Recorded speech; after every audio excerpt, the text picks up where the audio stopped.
If you have a highly anxious or an aggressive dog that is demonstrating emotional responses, then you actually may be overtraining or undertraining. And that's why in this video, I'm gonna be talking about how often you are supposed to train your dog if you are working through a behavioral complication like aggression, reactivity, or anxiety. If you're ready for that answer, let's get into it.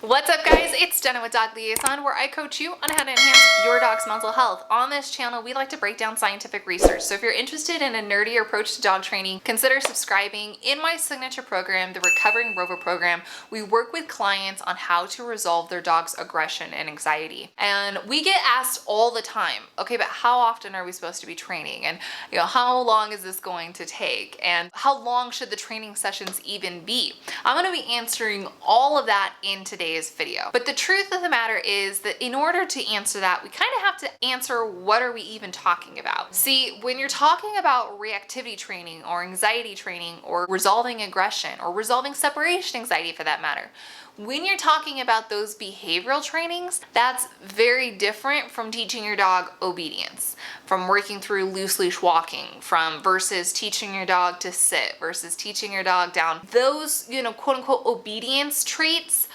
is a different type of training than anxiety related behavior training. And so when we're talking about how often should you train, it kind of depends on what type of training you're talking about. If you're talking about how often should I work on loose leash walking, or how often should I work on teaching my dog to sit stay with attention, I would consider that a daily exercise that you do that's part of your dog's daily enrichment routine. So the answer to that question would be a little bit every single day, right? Because that's not necessarily a training session, that is organic moments that are happening throughout your dog's day that you're working and learning practically in the moment. However, if you're talking about something that is like aggression or reactivity or anxiety related, now there's a whole layer of stress for your dog, and probably for you, to be honest, that is different than the stress that you're going to be experiencing with teaching your dog to loose leash walk by your side, right? It's like apples and oranges.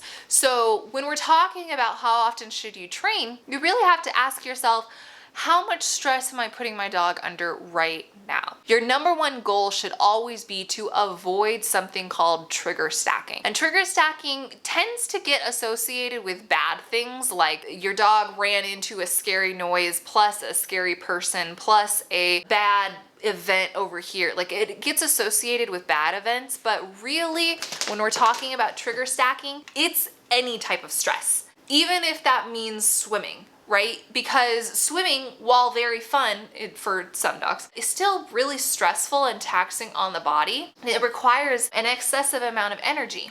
And so when we're talking about trigger stacking, which is the concept of triggers and stressors leveling up on each other so that they're sort of avalanching and causing a bigger event, now we're really talking about how much stress overall throughout the entire 24-hour period has my dog undergone. And so when we're talking about resolving your dog's anxiety, one of the things that I always want you to ask yourself is, how much stress is my dog currently under, and how much stress is he going to be under in the next couple days? The second variable that you need to accept when you're trying to find out how often to train your dog is that what is true for one dog may not be true for another. In the Recovering Rover program, we literally walk our clients through the process of experimenting with how often they should train. We literally have them find out what is true for their dog, because I could tell you, train your dog 3 times a week. And depending on your individual dog, that might be too little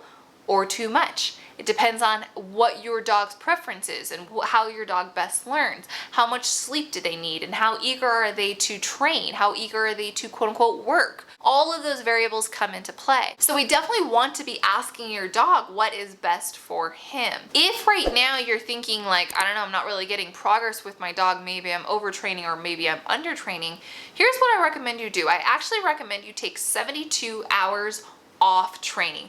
Consciously decide to not do any of your anxiety related training. You know, you can do basic enrichment, like basic around the house things, but nothing that is going to cause your dog excessive stress. Often, very often, we see our clients actually thrive. Their dogs actually do better after taking a lapse in the program. And so, for example, Hux, who is a graduate of the Recovering Rover program, actually took about a week or so off one time, and we told him don't do any training at all.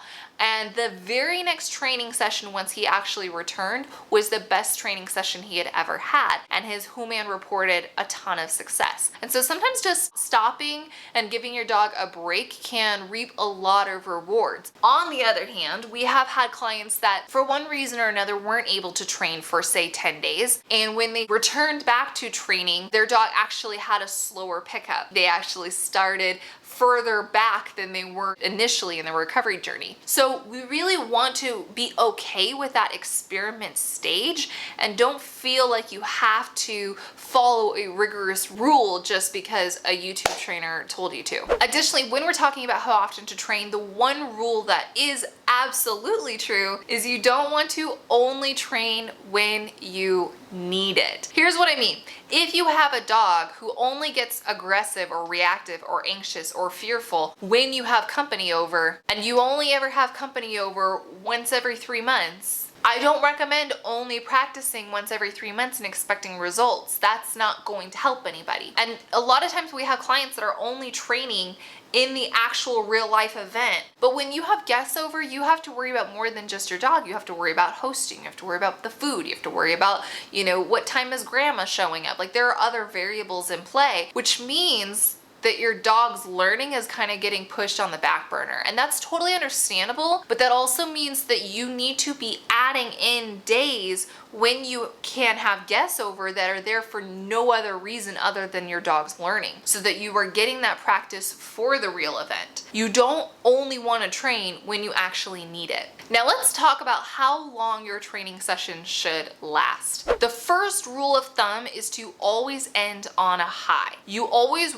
prefer to end the training session with your dog saying, wait, I wasn't done, can we keep playing? And that is true whether you are talking about basic skills or you are talking about anxiety related problems. You always want to make sure that your dog is an eager participant and wants to continue, and you're saying, no, we're gonna save it, we're gonna do it later. Because that makes it that much more exciting when you do return to training. The second rule of thumb is that you wanna make sure that you are accomplishing as much as you possibly can in as short as you possibly can. If you don't have to have a 15-minute training session, if you can accomplish your goal in a 5-minute training session, that's ideal. Why? Because typically speaking, whatever event is your desensitizing and counter conditioning is not going to last 45 minutes straight. It's going to last, say, 3 minutes straight, right?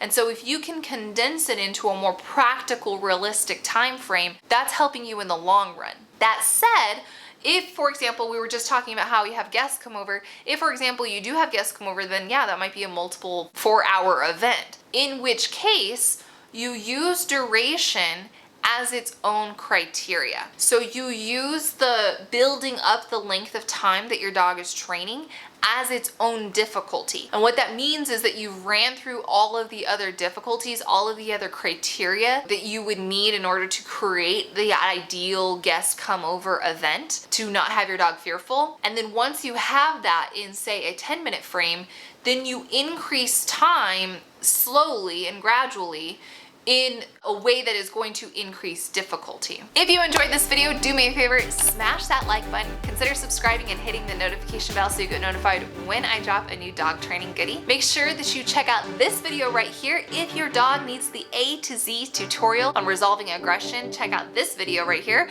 to resolve anxiety. I'll see you guys next time.